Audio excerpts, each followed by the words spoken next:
키스맨님, 이제 등원시키고 출근하면서 방송 틀었습니다. 등원할 수 있군요. 네, 그거죠. 방과후라 그러나?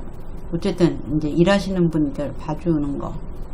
네, 옛날 같았으면 참 힘들었을 텐데, 그래도, 워킹맘들이 많아지니까 이런 제도적 지원이 있어서 참 다행인 것 같아요. 자, 분노 조절 장애는 약으로 치료할 수 있나요? 남편. 치료가 가능합니다. 가능하다 그래야 되나? 왜냐면은 이 남자들은 나는 잠깐 욱하는 거다 이렇게 생각하는 경우가 많아요. 그러니까 이 정도는 화낼 수 있지 않아? 남자끼리는 이러는데 이렇게 하는데 이제 집에서 가족들이 볼 때는 저거 장애야 이렇게. 근데 일단 남편이 욱하는 건 본인이 욱한다고 인정을 해야 돼요. 인정을 해야지 이제 방법을 찾아볼 수 있고요. 남자들 같은 경우는 ADHD 때문에 화를 내는 경우가 많고 그냥 그 감정의 강도 자체를 낮춰주는 약도 있습니다. 그리고 제가 볼 때 많은 경우는 대화의 문제도 있어요. 대화 패턴? 제가 요즘 집에 있어 보니까 서로 얘기를 안 해야 되더라고요. 그러니까 얘기를 안 해야 되는 이유 중에 하나가 저는 이제 가족들이 저를 부르면 또 뭘 해달라는 거지 이런 느낌이 들어요. 그리고 남편이 제가 안방에 있는 남편이 거실에서 저를 부르면 그냥 말을 하면 좋겠는데 올 때까지 기다리더라고요. 그거 되게 귀찮아서 부르면 약간 이렇게 좀 찌릿하는 약간의 그 기분 좋지 않음이 떠올라서 이 부부간의 대화 패턴이 어떤지 좀 봐야 되고요. 진아제이님, 철분제를 먹어야 할까요? 네, 철분제도 도움이 된다고 합니다. 근데 철분, 마그네슘, 비타민 B6 이제 이런 게 도움이 되는데 제가 볼 때는 진아제이님이 철분이 부족해서 생기는 이제 그런 불균형에서 비롯되는 이제 생리전 증후군이면 도움이 되죠. 그래서 모든 영양제는 내가 그게 결핍돼 있을 때 도움이 됩니다. 그냥 뭘 다 먹어서 좋은 건 아니고요. 그거를 먹었는데 효과가 있으면 그 영양제가 저한테 부족한 거고 그래서 이제 좀 더 증상이 심해질 수 있어서요. 하나하나 먹어보고 나한테 도움이 되는 걸 이제 감별을 해야 되죠. 황은주님, 친구를 좋아하는 5살 남자인데 이사를 해서 친구를 찾느라 애쓰다 보니 그 중에 무리가 생겼는데 5살, 6살 사촌들이 중심입니다. 그런데 그 6살이 자신이 리더라면서 아이들 중 한 명을 돌아가며 따돌림을 시키는데 저희 아이가 될 때도 있고 같이 놀려면 아기나 개처럼 짖어 벌레 잡아와 등을 시킵니다. 네, 어른들 눈으로 보면 참 좋지 않은 상호작용인데요. 좀 두 가지 면이 있는 것 같아요. 아이들이 놀이라는 게 그 휴머니즘이 없어요. 애들이 공감 능력이 생기지 않아서 내가 이렇게 하면 제가 기분 나빠할 거야, 얘가 이렇게 하면은 뭐 마음 상할 거야, 이런 휴머니즘적인 상호 배려가 없습니다. 그러니까 아이들은 그냥 재밌어 보이는 거를 하는 거죠. 그리고 그 중에서 이렇게 좀 그 상황을 통제하는 애들이 다른 아이한테 시키는 게 보통 놀이의 형태입니다. 그래서 그 아이가 뭘 시키는지도 중요한데 그때 우리 아이가 재밌어 하면 아이도 휴머니즘에 근거하지 않고 노는 거죠. 재밌겠다. 그래서 갔는데 하기 싫다 그러고 뭐 엄마 기분 나빠하면은 이제 놀지 않도록 하고요. 같이 즐겁게 놀면 이렇게 조금 더 지켜보시는 것도 한 방법입니다.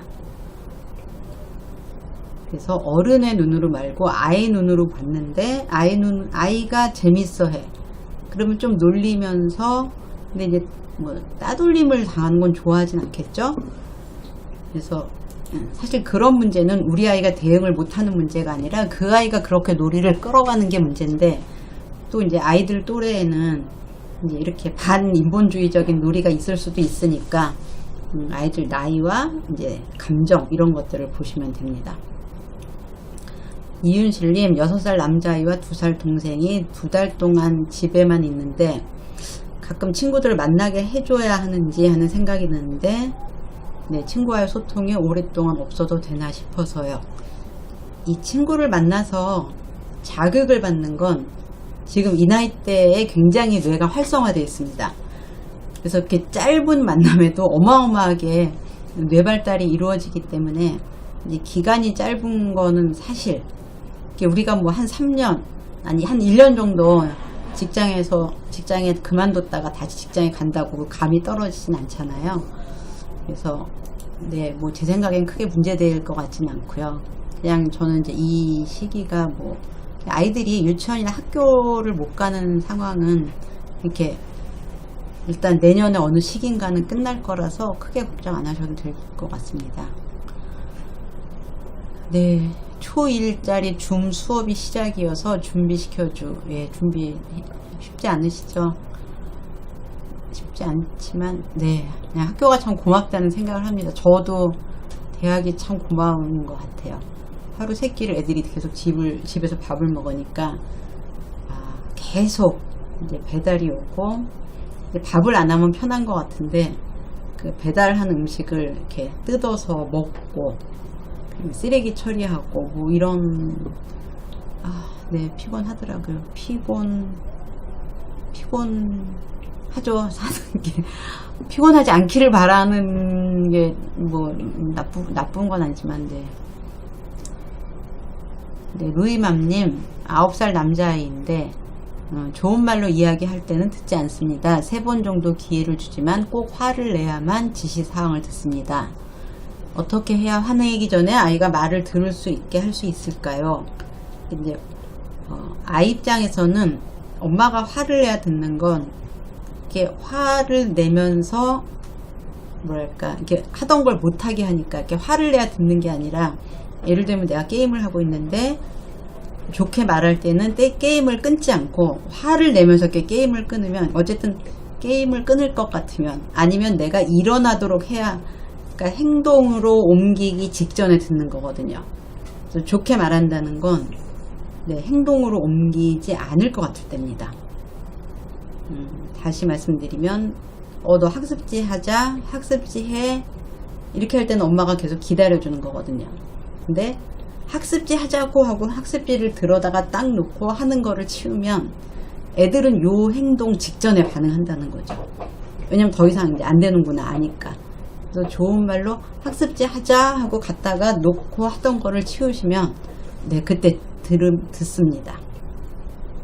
근데 이제 엄마가 기력이 없어서 웬만하면 좋게 얘기해서 들었으면 좋겠다 이런 마음이 드시겠죠. 네, 황은주님이 아까 이제 따돌리는 아이하고 논다는 건데, 네, 아이가 그 6살 따돌림 놀이를 좋아하고 제가 없는 곳에서 그 행동을 은근히 따라하고 싶어 하는데 어울리게 하되 주의를 주면 될까요? 근데 이제 이게 이제 어른 눈으로 보는 거랑 참 다른데, 예전에는 이렇게 어른들이 아이들을 이렇게 자세히 들여다보지 않았어요. 그냥 놀다가 울면 우나보다 했는데, 예, 따돌림 놀이라고 하면 좀 그렇고 편나누기 놀이 정도 될 수 있어요. 그러니까 야, 너는 우리 편이고 너는 뭐 저 편이야, 야, 뭐 쟤를 무찔르자, 이런 걸 따돌림 놀이라고 하면은 좀 애들 입장에서는 억울할 것 같고요. 그러니까 만약에 황은주님 아이가 어린애를 데리고 놀면, 한 4살, 5살짜리를 데리고 놀면 또 본인이 이제 그 놀이를 주도할 수 있습니다. 이렇게 아이들은 선과 악 대결 구도를 좋아하거든요, 단순해서. 그래서 나는 좋은 놈이고 너는 나쁜 놈이야. 심지어 동생하고도 그러죠. 너는 이거 갖고 나는 이거 갖고 막 이렇게 싸우고 막 그러잖아요. 근데 이제 그거를 못하게 할 수는 없다는 거죠. 왜냐하면 그게 재밌고 아이들의 나이에 맞기 때문에. 네, 그래서 그냥 아이가 충분히 기분 나빠하는 걸 봤을 때 그때 상황을 알아보시는 게 좋을 것 같습니다. 네, 이정은님, 아이가 ADHD가 있어서 치료 중인데 8살 남자아이인데 반 아이들 무리에 끼어서 놀 줄 모르고 무시당하는 줄을 모릅니다. 사실 제가 이렇게 임상을 오래 본 결과, 이제 어울리는 거는 이제 어울리기 어려운 아이들이 있죠. 이제 사회성이 있고 사회적 기술이 있어야 어울리는데, 이제 ADHD 문제가 있다니까 조금 아이가 잘 못 어울릴 수 있는데요. 이때 제일 힘든 건 못 어울려서 속상한 겁니다. 나는 못 어울려. 근데 못 어울리는 게 너무 속상해. 그럼 아이가 정말 스트레스를 받는데요. 어울리는 거에 은근 관심이 없는 아이들도 꽤 있어요. 그냥 가서 내가 이렇게 이거 갖고 놀면 되지, 꼭 쟤네들이랑 안 놀고 싶은 아이들도 있거든요. 그래서 우리 아들도 좀 그런 편인데 그냥 혼자 노는 거나 같이 노는 거랑 이제 비슷하게 재미있다고 느끼는 아이들이 있습니다. 그래서 아이가 잘 못 어울리는데 그렇게까지 속상해하지 않아, 그러면 다행이라고 생각하시는 게 정신건강에 좋습니다. 우리가 사회생활을 할 때도 모든 사람이 비슷한 정도로 사교적인 건 아니잖아요. 그래서 어울리지 못하는데 못 어울린다고 속상해하면 내가 더 속상할 텐데, 이렇게 생각을 하시면 좋습니다. 네프님 5살 남자인데 말이 느리고 짜증이 많습니다. 손톱을 하루 종일 물어뜯는데 특히 혼날 때, 언어치료센터에서 숙제할 때, 잘 때 더 심해지고, TV를 볼 때 심해지고, 피가 나고 손톱살도 물어뜯고 발톱도 가끔 물어뜯습니다. 자, 이 손톱을 뜯거나 이제 이렇게 하는 게 그냥 물어뜯는 아이 입장에서는 이렇게 뭔가 주의를 다른 데로 돌려서 긴장을 좀 떨어뜨리는 효과가 있어요. 여러분들은 어땠는지 모르겠는데, 이제 제가 학교 다닐 때 연필 돌리는, 모든 애들이 연필을 돌렸습니다. 네. 기술이 많이 줄었네요. 혹시 하실다면, 조금 더, 이거는 잘 되네요. 자, 이제 이거 온 반에서 아이들이 다 돌리니까 선생님이, 그만 좀 하라고, 너네 너무 어지럽다고 하는데, 그냥 이렇게 하면서 뭔가 여기에 집중하는 걸 조금 돌리는 거거든요. 근데 이제 애들은 이렇게 물건 다루는 게 익숙하지 않으니까 손톱을 물어뜯는 게 조금 주의를 돌리는, 그러니까 내가 집중하는 거는 고통이거든요. 어떨지 모르겠지만 집중을 아주 즐겁지 않으면 고통입니다. 그럼 이제 그때 그 고통감을 좀 분산시키는 거라, 제가 이렇게 증언보험 얘기하는 건 혼날 때, 언어치료에서 센터에서 숙제할 때, 자, 이럴 때는 이제 그거에 집중해야 되는데 그 텐션이 막 올라가거든요. 그거를 좀 떨어뜨리기 위해서 하는 행동이다, 이렇게 생각하시면 좀 이럴 때는 내가 예를 들면 애 자체는 그걸 고통스러워하면서 하는 게 아니라 고통을 줄이기 위해서 하는 거니까 그 손톱을 물어뜯는 행동 자체에 집중하지 않으시면 조금 더 편하실 것 같아요. 백은혜님 43개월 여자인데 밥을 안 먹는다고 선생님이 때렸다고 하면서 흉내내고, 자기 싫다고 말하니 소리 지르며 코자 이랬다고 흉내내는데, 그래서 어린이집 가기 싫다고 하는데 아이 말을 그대로 받아들이는 게 맞을까요? 네, 요즘 그 보육기관에서의 아동학대 이런 것들이 이제 많이 방송에 나오는데, 저는 그렇게 잦은 일은 아니라고 생각합니다. 잦은 일은 아닌데 또 없는 일은 아니잖아요. 그래서 제 생각에는 이제 유치원에 가셔서 아이가 밥 먹기를 좀 많이 싫어하지 않냐. 근데 밥을 안 먹는다고 때리지는 않을 것 같아요. 그냥 밥을 억지로, 제가 기억나는 건 밥을 억지로 먹였지 밥 안 먹어 하고 이렇게 때리진 않았을 것 같거든요. 그래서 요거는 조금 신뢰도는 떨어지지만, 이제 유치원에 가서 저희가 밥을 잘 안 먹나요? 밥 먹을 때 좀 말썽을 부리나요? 이렇게 물어보고 그 대답을 이렇게 선생님이 약간 화들짝 놀란다든지 이제 어쨌든 대답을 듣고 와서 물어보시면 제가 조금 더 이렇게 분명하게 대답을 드릴 수 있을 것 같습니다. 제이메이어님, 돌된 아기가 젖을 물어야만 잠이 들어요. 이제 그만 단유하고 싶은데 젖을 안 주면 아이가 너무 심하게 울고 울다가 토를 하기도 해요. 그런데도 사나울 울리고 그만해도 괜찮을까요? 이건 사실 좀 답이 없는 질문이죠. 근데 단유하시면 모유를 그만 주신다는 얘기인지, 우유는 이제 마음에 주시겠죠? 그럼 근데 잘 때 그러니까 젖을 주면서 잠이 든다는 건 단유라기보단 잘 때 안 준다는 건 것 같아요. 그래서 만약에 그냥 젖을 뗀다는 건 그러면 낮에 떼는 걸 먼저 하셔야 될 것 같아요. 왜냐면 낮에보다는 밤에 애들이 더 그런 엄마 가슴에 접촉을 필요로 할 때이기 때문에 낮에 먼저 좀 떼시고 밤에 하시고, 밤에는 그냥 공갈적 복지는 아마 되게 밤에 우선 떼는 건 되게 힘드실 것 같아요. 예, 너찌님 이겁니다, 이거. 예. 그래서 예. 그래서 애들 만화에 악당이 늘 나옵니다. 악당이 안 나오는 건 어른도 안 보는 사람이 많습니다. 저는 이제 악당이 나오는 걸 잘 안 보는데, 왜냐면 제가 되게 많은 사람을 만났기 때문에 세상에 전적으로 선하거나 전적으로 악한 사람이 없다고 생각을 하기 때문이거든요. 근데 이제 왜 악당이 나오는 영화가 끊임없이 나오냐? 사람들은 세상이 분명한 걸 좋아하거든요. 그러니까 저 사람이 너무 싫은데 난 싫어. 근데 착한 면도 있어. 이러면 이제 골치 아프거든요.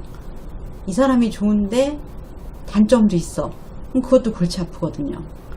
그러니까 우리가 남편에 대해서 끊임없이 화가 나는 건, 나는 분명히 좋은 사람이랑 결혼을 했는데 아닌 거예요. 아닌 때가 있는 거죠.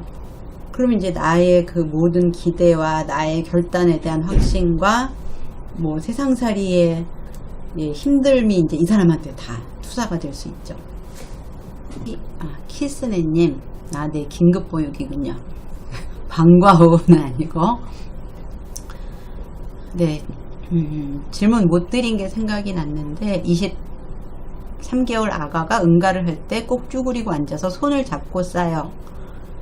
원래는 안 그랬는데 9월 말쯤 새벽에 응가 마렵다고 해서 손을 잡고 거실에서 쌌는데, 그 뒤로는 저나 외할머니 손을 잡아야 응가를 해요. 저는 그냥 충분히 이해가 갔는데, 쭈그리고 그냥 앉아있으면 되게 균형 잡느라고 힘들 것 같거든요. 근데 엄마나 할머니 손을 잡으면 균형이 좀 맞으니까 훨씬 편해서, 그러니까 손을 잡으면 훨씬 더 수월하구나 하는 느낌들이 있었을 것 같아요. 그래서 뭐 크게 신경 쓸 건 아닌 것 같고, 네, 새로운 데 가서 어린이집에서 마려운 걸 참는다. 네, 이거는 사실 어른도 불편한 데서는 좀 웬만하면 참잖아요. 배변 외 생활은 아주 잘하고 있다면 제가 볼 때는 매우 잘 적응하는 그런 상황인 것 같습니다. 근데 잘 크고 있는 아이니까요, 걱정하지 마시고요. 배변 훈련도 참 빨리 해서 잘 하네요. 부럽습니다. 네, 지금 막 글 주신 키스맨님, 손빨기 하다가 손톱 뜯기 갔다가 사춘기 때 겨우 끊었어요. 네, 이렇게 됩니다. 성인기까지 못 끊는 사람도 있습니다. 저희 딸은 그 대신 귀를 뜯습니다. 그래서 피부과 다니고 있는데요. 언제 한번 제가 영상을 만들어 볼게요. 이렇게 뜯는 게 엄마가 보기에는 이제 보기 좋지 않은 행동, 저거 고쳐야 되는 행동인데, 이게 그 뜯는 사람으로서는 뭔가 어떤 심리적 위로의 기제가 있어요. 그래서 애를 그냥 애의 손가락만 보지 마시고 아이도 볼 수 있는 그런 영상을 한번 만들어 보겠습니다. 네, MJ님, 올해 유치원 졸업하는 7살 여자아이인데, 네, 유아 자위가 5살부터 시작돼서 심하게 할 때도 있었지만 화내지 않고, 네, 밖에 횟수를 줄이고 밖에서는 하지 않게 타이르며 지금껏 지냈습니다. 커갈수록 횟수가 많이 줄기도 있고, 한동안 안 해서 잊어버린 줄 알았는데 요즘 다시 가끔 뭐 만지고 싶다 그러고 조금 하고 와서 했다고 고백하기도 해요. 네, 그냥 이대로 놔둬도 될까요? 일단 엄마 입장에서는 굉장히 걱정이 되죠. 예, 제가 그거는 충분히 이해하고요. 일단 눈에 보이는 행동이라는 면에서 굉장히 걱정을 하는데, 제가 여태까지 만난 아이들 중에 커서 밖에서 해서 문제가 되는 사람들은 한 명도 못 봤습니다. 그러니까 어렸을 때 뭐 한 유치원 시기까지, 그 다음에 정말 대부분의 아이들은 밖에서는 하지 않습니다. 그러니까 이게 엄마 눈에만 주로 보이는 거죠.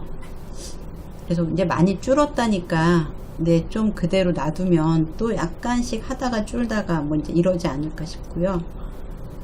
네, 그냥 놔두고 모른 척 하는 게 가장 좋은 방법이고, 밖에서 할까 하는 걱정은 제 경험상 안 하셔도 될 것 같아요.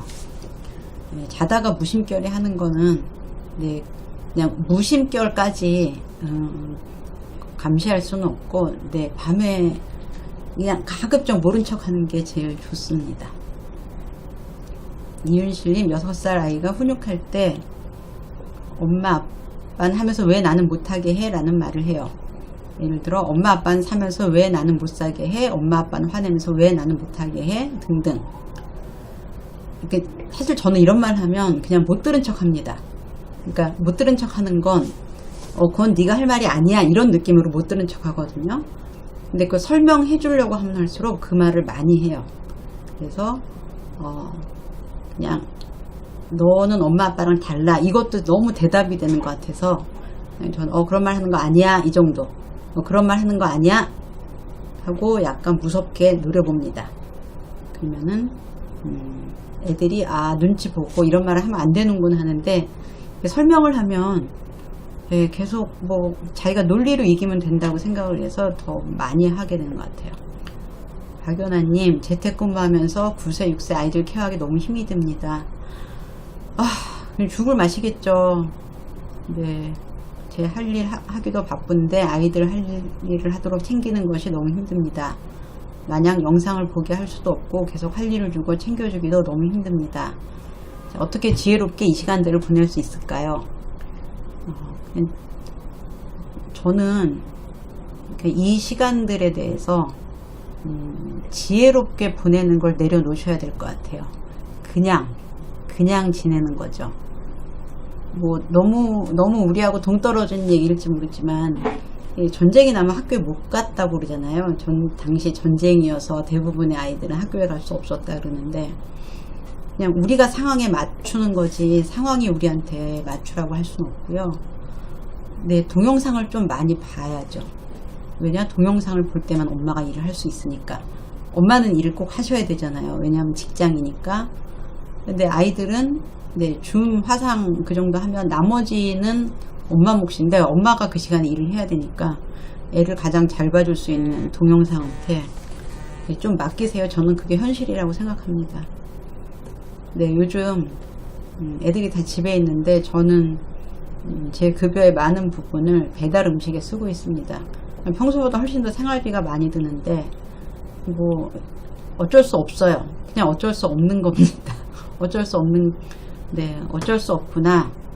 그렇지만 이거는 끝이 있다니까 하고 저는 가고 있습니다. 네, 제인비님. 저는 지금까지 입술을 뜯습니다. 네, 입술도 뜯습니다. 입술은 보들보들해서 좋을 것 같네요. 느낌이. 저는 요즘 이제 마스크를 오래 쓰고 있으니까 여기 아래 입술이 계속 부르트던데 그냥 어쩔 수 없는 거죠. 뭐 입술을. 제인비님, 혹시 근데 친정 어머니가 뭐라고 하시나요?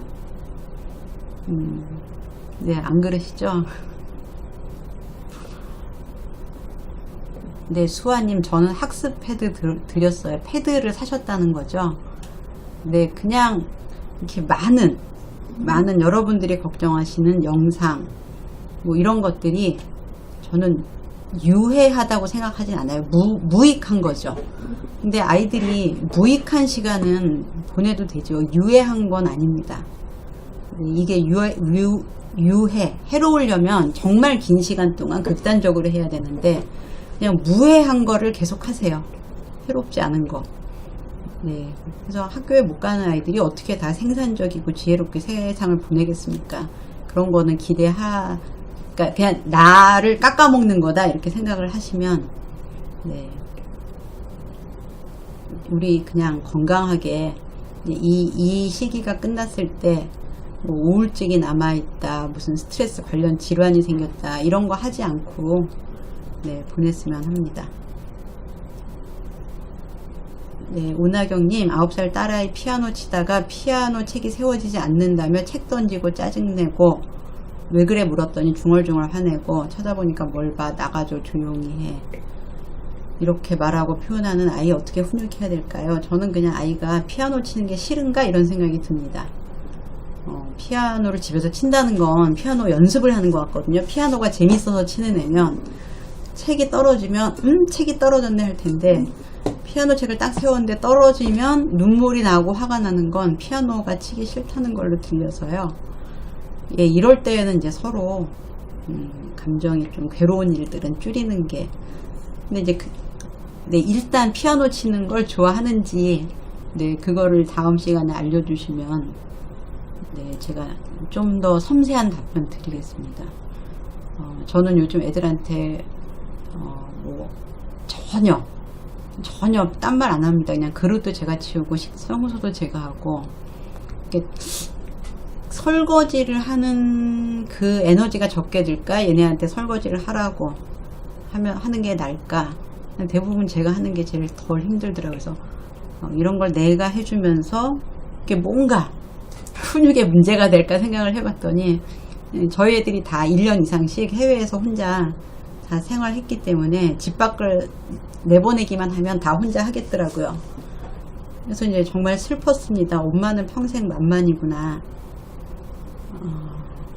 근데 뭐 곧 집을 떠나겠지 하는 마음으로 참고 있습니다. 사실 코로나만 아니어도 얘네들이 뭐 밤 10시 전에 집에 들어오겠어요? 그런 마음으로 참고 있습니다. 네, 시간이 다 돼가고 있는데요. 네, 오늘이 12월 22일이니까, 네, 1월달 달력이 1월 5일날, 네, 1월 5일날 다음 라이브 에서 다시 만나 뵙고요. 그 전에 아까 말씀하신 것처럼 공지를 2, 3일 전에 올리겠습니다. 네, 그리고 제가 틈나는 대로 또 이제 여러분들 보내주신 사연에 댓글도 드리고, 필요한 부분은 영상으로 만들어서 올려드리겠습니다. 네, 여러분 지금까지 라이브에 참여해 주셔서 정말 감사드리고요. 네, 힘든 이 시기 다들 지혜롭게, 편하게 지혜롭게, 예, 스트레스 덜 받는 방식으로 조금이라도 편하게 지내셨으면 합니다. 네, 감사합니다. 여기서 마치겠습니다.